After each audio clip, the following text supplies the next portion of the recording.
Tintin au Tibet et les bijoux de la Castafiore sont considérés par de nombreux critiques comme les deux plus grands chefs-d'œuvre d'Hergé et sont souvent étudiés dans un même souffle, voire comparés l'un à l'autre, car ils forment un diptyque non pas narratif, mais thématique. Is someone missing? Yes. It was a long time ago. Par conséquent, j'ai envie d'associer ces deux albums à la même étape du parcours initiatique, celle où le héros devient maître des deux mondes, en réussissant à relever à la fois les défis externes du monde physique et les défis internes de la croissance personnelle. I can see.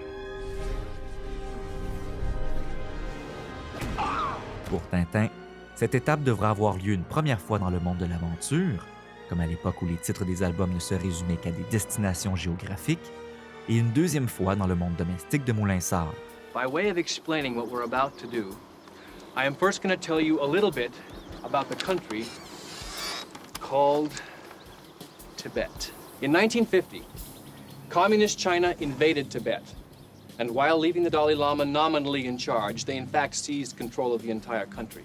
In 1959, after a Tibetan uprising against the Chinese, the Dalai Lama was forced to flee to India for his life and has lived in exile ever since. Bien qu'il place une partie de cette nouvelle aventure au Tibet, au moment même où les Tibétains échouent à se rebeller contre la Chine et que le Dalai Lama vient de s'exiler en Inde, Hergé écrit ici une œuvre apolitique, tout de même saluée par le souverain spirituel. Et si le dessinateur n'aborde pas les événements de son époque dans cet album, c'est parce que cette aventure sert plutôt de champ de bataille pour le plus important combat d'Hergé. En effet, après plusieurs années de dépression, il entreprend une psychanalyse au cours de laquelle il décrit un cauchemar récurrent qui l'assaille depuis longtemps. C'est qu'en fait, l'auteur ne rêve que de blanc, un blanc omniprésent et écrasant, que son psychanalyste finit par appeler le démon de la pureté.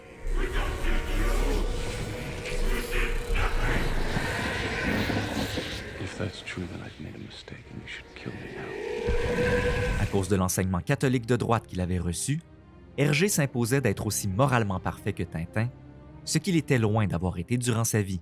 Il avait repris et encouragé les préjugés de son époque, il avait laissé l'occupation nazie de la Belgique servir sa carrière, et voilà qu'il trompait maintenant son épouse, incapable de la quitter, incapable de briser la promesse qu'il avait faite devant Dieu en se mariant avec elle. Grâce à la psychanalyse, Hergé comprend qu'il doit confronter Tintin à leur plus grand adversaire à tous les deux, ce terrible blanc qui les dévore, cette cruelle perfection morale qui a pris la forme d'une dépression immaculée, affligeant Hergé depuis maintenant une quinzaine d'années. I can see him with my waking eyes. Then let us be rid of it. Once and for all. Puisqu'il s'ennuie de son vieil ami Chang, de qui il est sans nouvelles depuis de nombreuses années, il décide d'envoyer Tintin à la rescousse de son propre Chang. L'écriture de Tintin au Tibet lui est si éprouvante que son psychanalyste lui conseille fortement de l'abandonner. Mais Hergé persévère. We're going that way. Straight as we can. Certes, envoyer Tintin chez les Tibétains pendant qu'ils sont persécutés par les Chinois, alors que c'est justement au contact d'un Chinois qu'Hergé a pris conscience de ses préjugés, relève d'une tragique ironie. Mais peut-être est-ce aussi exactement de cette ironie dont il a besoin pour comprendre que rien ni personne n'est moralement parfait. They told me you were assassinated in Hong Kong. Yes, this is my second life. You only live twice, Mr. Bond. Tel que je l'ai mentionné au début de cette série d'essais vidéo, Tintin fut créé pour incarner une nouvelle moralité suite à l'effondrement des valeurs qui avait engendré la Première Guerre mondiale. Or, voilà qu'une Deuxième Guerre mondiale avait eu lieu et qu'Hergé avait gardé son héros loin de celle-ci, comme pour préserver son innocence. Do you sideline the Enterprise because you knew I'd never stop reminding you of that? You sat out the war. Because if we'd lost to the Klingons, we wanted the best of Starfleet to survive. And as this conversation makes clear, that was you and all you represent. Dans The Anatomy of Genres, Truby affirme que le film de guerre est, avec le film de sport, l'une des deux façons de transcender le film d'action, car il montre comment l'action peut influencer une nation tout entière. Et dans sa liste de films de guerre, on retrouve bien sûr Saving Private Ryan. He was dropped about 15 miles inland near Newville, but that's still deep behind German lines. Mac, there is no way you can know where in the hell he was dropped. De la même manière que Schindler's List portait, non pas sur les millions de Juifs qui furent tués durant l'Holocauste, mais sur ceux qui furent sauvés par Schindler, Saving Private Ryan ne porte pas sur les actions qui ont permis de gagner la guerre, mais sur l'emploi par l'armée d'une escouade de 8 soldats pour aller en sauver un. I mean, where's the sense of risking the lives of the 8 of us to save one guy? Non, on va pas vouloir risquer 3 vies pour retrouver un mort. Cela ne veut pas dire que Saving Private Ryan n'est pas un film de guerre et que Truby a tort de l'inclure dans sa liste, puisque même si les actions du capitaine John H. Miller et de son escouade ne semblent pas être celles qui permettent de gagner la guerre, ce sont celles par lesquelles une nation essaie de sauver son âme en la projetant sur le jeune James Francis Ryan. This Ryan better be worth it. He'd better go home, cure some disease, or invent a longer-lasting light bulb or something. Quant à Miller et son escouade, ils sont présentés comme des hommes moralement décents, forcés d'accomplir des actes terribles à cause de la guerre. Et bien qu'ils ne soient pas d'accord avec la mission qu'on leur a donnée, ils finissent eux aussi par penser que le sauvetage du soldat Ryan est la seule chose qui puisse leur faire retrouver leur humanité. Someday we might look back on this and decide that saving Private Ryan was the one decent thing we were able to pull out of this whole god-awful shitty mess. Dans Tintin au Tibet, Hergé écrit pour Tintin son aventure la plus noble. Il l'envoie chercher le garçon qui a redéfini son système de valeurs et celui de son créateur. I know there is good in you. The Emperor hasn't driven it from you fully. Comme s'il ne voulait pas se retrouver de nouveau dans l'environnement froid et mortel où il avait échoué son parcours initiatique, le professeur Tournesol ne se joint pas à cette aventure. Celle-ci ne compte d'ailleurs aucun méchant, puisque Tintin et le capitaine Haddock sont confrontés à la nature sous sa forme la plus impitoyable, ainsi qu'à leur obligation morale de réussir leur quête. It's not going to be easy finding one particular soldier in the middle of this whole goddamn war. Pointing a needle in a stack of needles. Même s'il était vivant, comment pensez-vous le retrouver? Capitaine, je sais qu'il est vivant et je pars à sa recherche. Or, cette aventure ne tient qu'à un rêve de Tintin, un soi-disant appel télépathique de Chang. Must one have reason to help those in need? Comme dans le Temple du Soleil où il s'était lancé à la recherche du professeur Tournesol, Tintin et le capitaine Haddock traversent divers paysages et la montagne devient une initiation qui les confronte aux 4 éléments à la fois dans le monde physique et dans le monde spirituel. Je vois le museau du yak. En effet, les héros sont confrontés à eux-mêmes. Ici, Tintin peut être associé à l'air de par son statut d'oiseau, qu'Haddock peut être associé à l'eau et Tournesol à la terre. Alors le feu, c'est celui qui est en train de consumer Hergé lui-même. You are going through a metamorphosis, my nephew.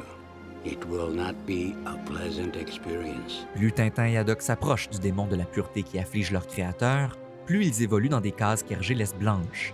Et cette aventure prend rapidement la forme d'une quête spirituelle en laquelle personne d'autre que Tintin ne croit. Mais justement, je crois qu'il n'est pas mort. C'est impossible, Yana. Il y a une lettre de la police, il est mort. Je suis persuadé du contraire et c'est pour ça que je suis là. D'une fidélité qui rivalise avec celle de Milou, dont il a toujours été une extension, Haddock suit malgré tout son ami et lui trouve même des adjuvants supplémentaires. Et voilà, tout est prêt. En avant, Milou. Oh, hé, hé, Moussaillon! Oh, mais... Il n'y a pas de mais, je pars avec vous, que ça vous plaise ou non. Ça, véritable ami. Malheureusement, ils finiront presque tous par abandonner. Certains abandonnent puis rebroussent chemin, comme le Sherpa Tarké, comme Milou, et enfin comme Haddock lui-même. You must be able to see it, Mr. Anderson. You must know it by now. You can't win. It's pointless to keep fighting. Why, Mr. Anderson? Why? Why do you persist? Poussé pour la première fois au bout de ses forces, atteignant les limites de ce qu'un aventurier est capable d'endurer, même Tintin finit par accepter son échec, accepter qu'il s'est trompé, accepter qu'il est imparfait. There'll be none left for the return journey. I don't think there will be a return journey, Mr. Frodo.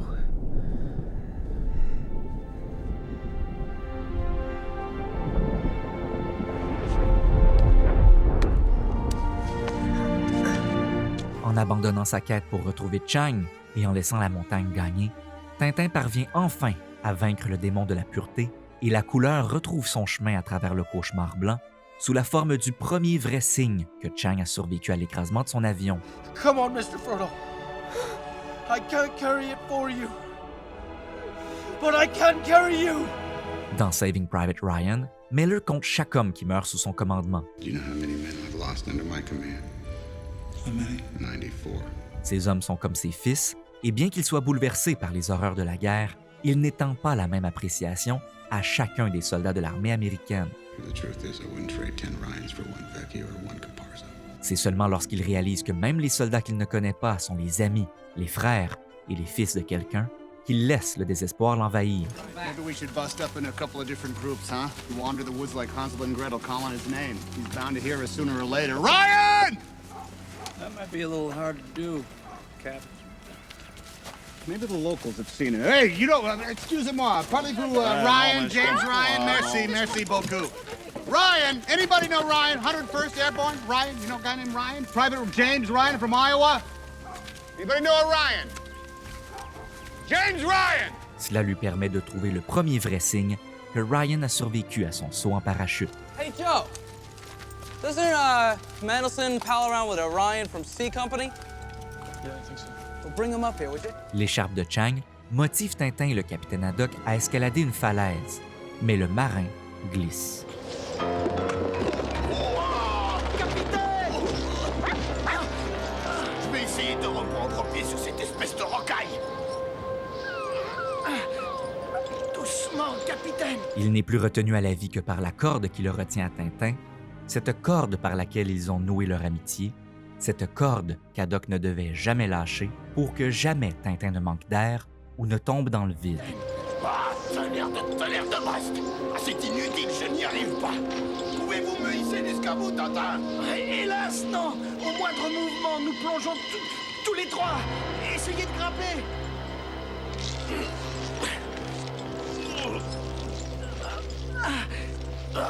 Rien à faire, je n'y arrive pas. Or voilà que cette corde s'enfonce dans la chair de Tintin et qu'elle menace de les emporter tous les deux dans la mort. De toute façon, je n'ai pas le choix. Mon canif et allons-y. Capitaine, que faites-vous? Je vais tout simplement larguer les amarres, mon jeune ami. Devenu une bien meilleure personne grâce à cette corde, Haddock est maintenant prêt à faire ce que Tintin refuse absolument de considérer. Capitaine, je vous en conjure, ne faites pas ça. Vous ne me ferez pas changer d'avis. Mieux vaut une seule victime que deux. Mais au moment même où tout semble perdu, Tarky revient et sauve les héros. Prenez le vôtre et coupez cette corde, Tintin. Non, jamais. Hein? Tarquet! Tintin! Ne bougez pas! Alors que sur la Lune où Tournesol avait cherché une figure maternelle, la grotte explorée par Tintin ne contenait que de la glace, la grotte explorée par Tintin sur la montagne de glace cache une figure maternelle. I find that if I just sit down and think...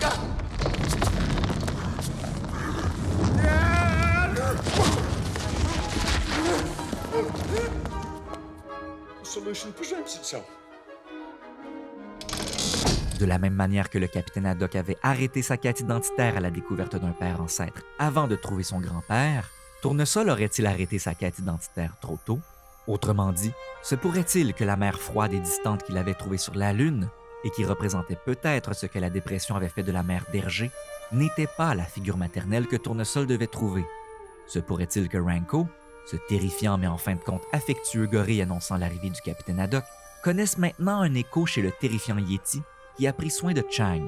Se pourrait-il que le Yeti annonce à son tour l'arrivée d'une figure maternelle qui ne serait pas aussi monstrueuse qu'on l'aurait cru? Il a agi avec moi d'une telle façon que je me suis parfois demandé si ce n'était pas un être humain. Au fil de sa filmographie, Spielberg s'est progressivement reconstruit un père pour compenser l'absence émotionnelle de celui qu'il avait. Actually, I was a wonderful father.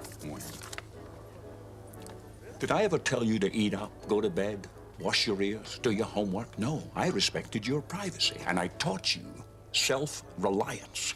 What you taught me was that I was less important to you than people who'd been dead for 500 years in another country. And I learned it so well that we've hardly spoken for 20 years. Ce père est devenu de plus en plus moralement décent, jusqu'à atteindre une perfection quasi mythique chez Oscar Schindler et John Adams. Cam didn't go to school. They assembled him at OCS out of spare body parts and dead GIs. Dans Saving Private Ryan, Spielberg détruit ce père parfait alors qu'il prend maintenant la forme d'un soldat de la Deuxième Guerre mondiale comme le fut son véritable père. Et le réalisateur se met soudainement à chercher quelqu'un d'autre. Hey, Doc, I got a mother, all right? I mean, you got a mother, Sarge's got a mother. I mean, shit, I bet even the captain's got a mother. When my mother was an intern, she used to work late through the night, sleep through the day.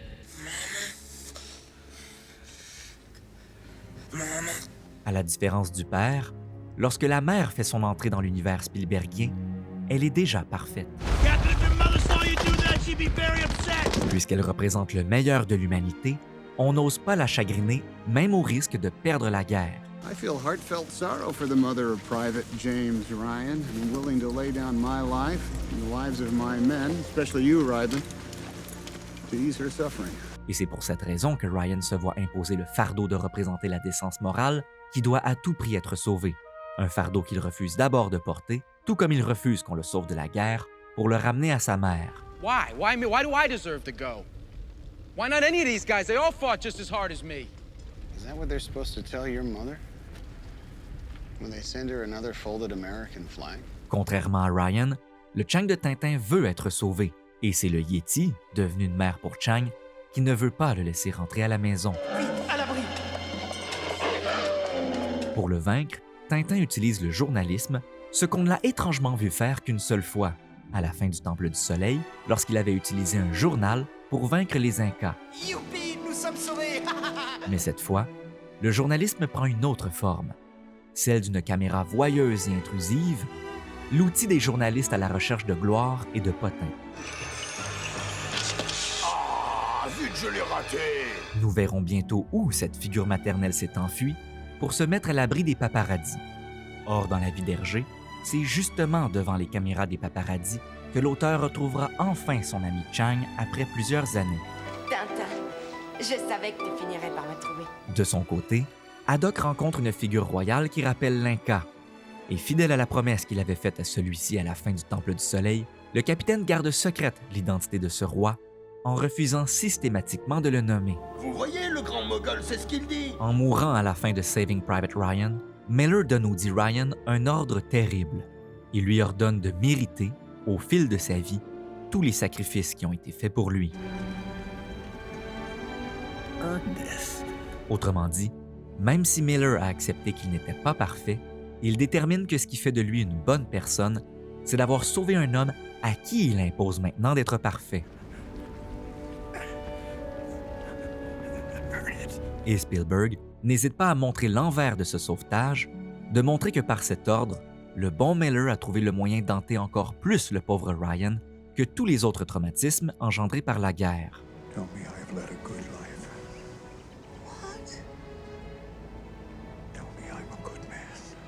De son côté, Hergé nous invite lui aussi à découvrir l'envers de cette aventure, à adopter littéralement la perspective du Yéti pour nous montrer le chagrin causé par Tintin dans sa quête qui se voulait pourtant la plus noble de toutes ses aventures. Alors, Chang, comment te sens-tu? Tout à fait bien. Je suis impatiente de retrouver mes amis. C'est l'adieu du Yéti, Chang. Il est tout seul maintenant. Ainsi, chacun à leur manière, Spielberg et Hergé sont devenus eux aussi maîtres des deux mondes, capables de raconter une histoire héroïque et de montrer ses conséquences néfastes. That's why we can't take children.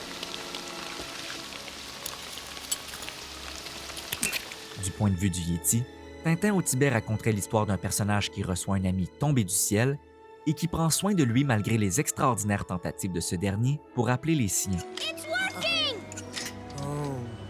Alors que Saving Private Ryan et la plupart des films de Spielberg portent sur une réunification, E.T. porte sur une séparation, puisque le point de vue adopté par le film n'est pas celui d'E.T. ou des siens, mais celui d'Elliot.